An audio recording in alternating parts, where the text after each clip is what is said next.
right, guys. Welcome back to PWTB. We got a special topic for you today, discussing a couple results over the weekend in regards to college football. Uh, the two main outcomes of the weekend were Texas falling on the road to the Gators, 29-21, and Penn State just I don't even know what word to describe it. Losing to UCLA 42-37. Evan, I will let you give your thoughts on which loss you thought was more embarrassing or more, however you want to put it.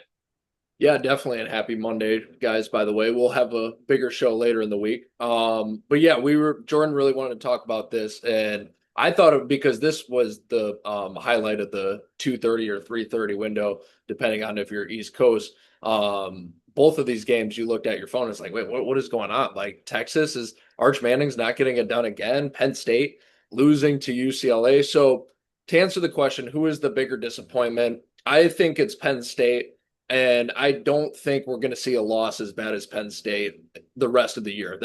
So I'm answering the question. I'm even taking it a step further. I think, yeah, sure, you might see occasional upsets, but because of expectations, because Penn State has a quarterback who's expected to go in the first round next year with Drew Eller, at least he was. We'll see if that stays. Because Penn State was in the Final Four and in the college football playoff last year, and because of who they were playing.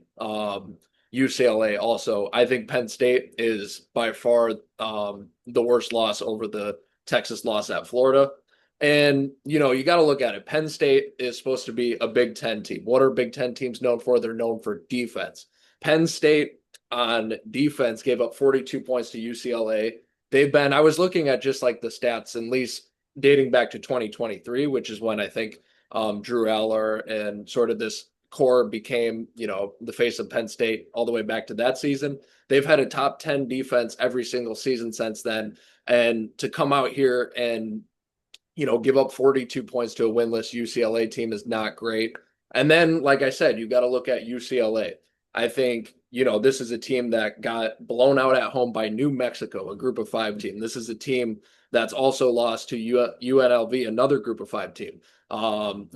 This is supposed to be one of the worst Power Four teams.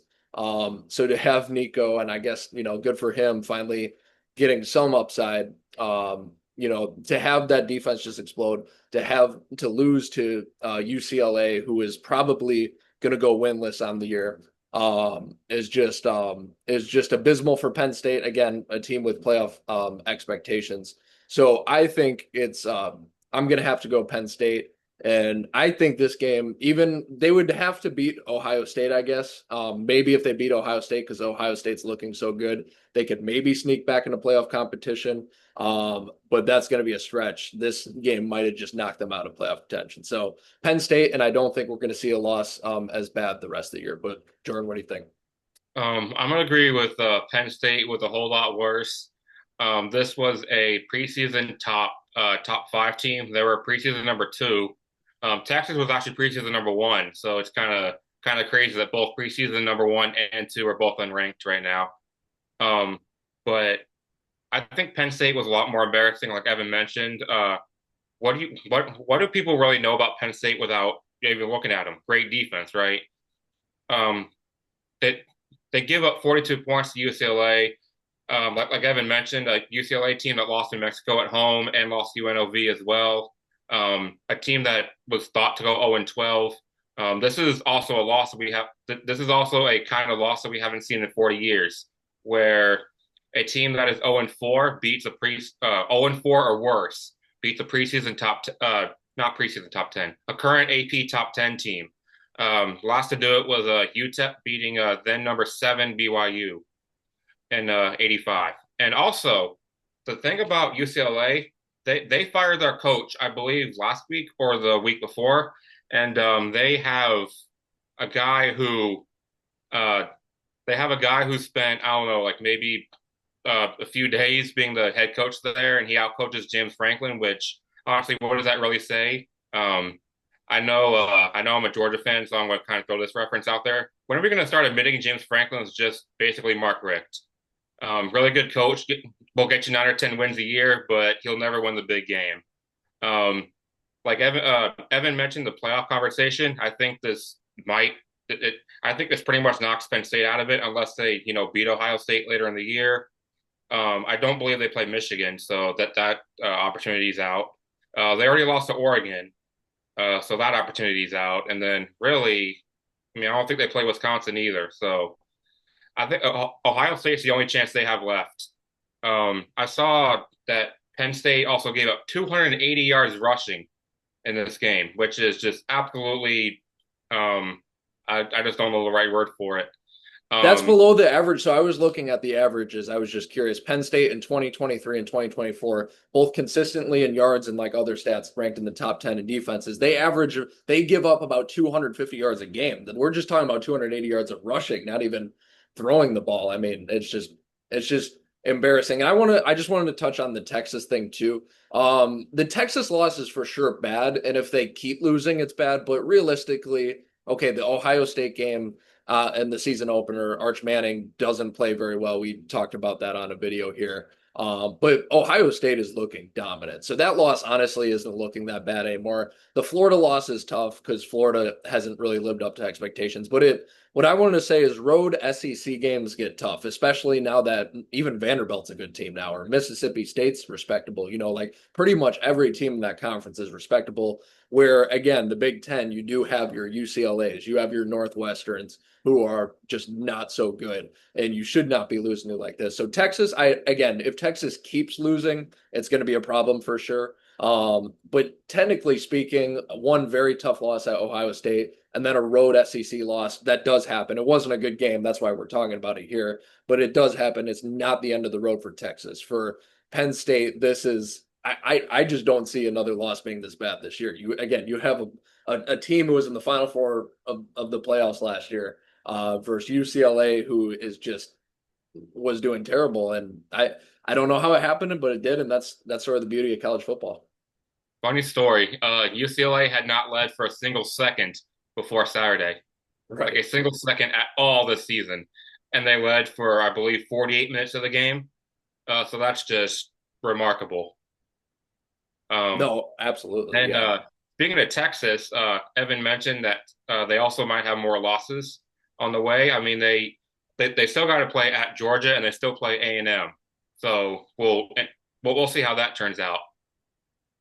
Yeah, absolutely. And again, with Penn State, because like we said, they already played Oregon. It's gonna like, do you know if that Ohio State game's in Happy Valley or It, Columbus? I it's don't. in Columbus. Okay, it's in Columbus. That's gonna just I don't know how they expect to win that. They're just gonna have to hope they keep saying in the Ohio State offense, calm. Maybe it's like a 10-7 game where Penn State flukily wins. Like that's the only way I see it. But I uh, mean, hey, you know what? I think we learned our lesson from the UCLA game this past Saturday. Anything can happen. And it seems like the fans, like I don't know how representative this is, but I was watching a video when Penn State lost to Oregon. The students out of the stadium, and again, it could be maybe just some students, but it seemed like a loud majority were yelling. I think it was F. Drew Eller, but I forget exactly what it was.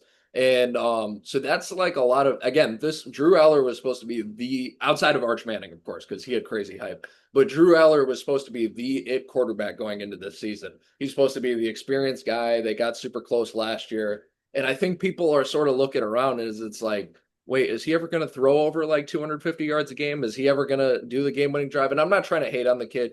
He does clearly have some talent. He's got great size, which is probably what the NFL scouts like about him. But if even Penn State fans are turning on him, that's certainly not good news. I don't know if it's terrible news, but I can't say that's a good thing. But Well, I don't, I don't know if this really is the same question, but I mean, it kind of is. Like we both think UCLA had the more impressive win than Florida did.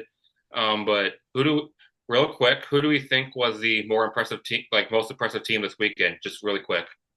most impressive team this weekend. I'm gonna let you go first. I'm gonna have to think about that one for a little bit, Jared. Um, I'm gonna go with, I'm gonna go with Miami. Um, Miami had a nice win. Yeah, go ahead. I'm gonna go with Miami. So I just think that going on the road to Tallahassee, first road game of the year. I know it was still in the state of Florida, but they jumped out to a 25-point lead heading to the fourth quarter. Got complacent in the fourth quarter, nearly blew that game, but still got a top 20 win on the road at Florida State. rivalry win. They own the state of Florida. So I'm gonna go with Miami as the most impressive team this weekend to me. Miami's a pretty good one. I'm gonna go. There's a couple that I'm looking at, but how about Virginia? I mean, Virginia, you're going to Louisville, maybe not the most impressive, but this is the one that I was just looking through the scores just to refresh myself. And this one stood out to me, 30-27 win at an undefeated conference opponent on the road. Virginia with only one loss on the season, ranked. They were 24 last week, and I'm not sure what they are now, but that's a big win for that program. Yeah. It is. The schedule sets up very nicely for Virginia, where they could go 10-2 or 11-1 and have an argument to be in the playoff. Yeah, maybe take down Jake's Hurricanes in the cool. They could face in the championship, right? Yeah, they could because in the ACC you don't have divisions anymore, so it's just the two best Yeah, teams. we'll see. But I Very think good the problem weekend. Yeah. is, well, who did Virginia lose to? Do you remember? I can get that for you in about 5 seconds. They lost to. They played in week two. They played a very close game against NC State. They lost 35-31. So I'm sure the committee wouldn't care that But I much don't if think if they finish strong. Yeah. I think that was some weird scenario where it wasn't a conference game. I don't know where it was some weird scenario.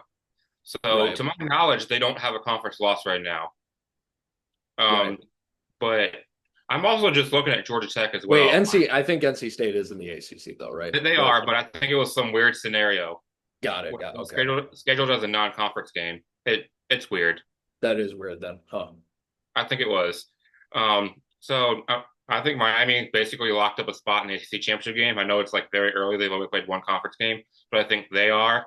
And then it's between I think Georgia Tech and Virginia to meet them in Charlotte.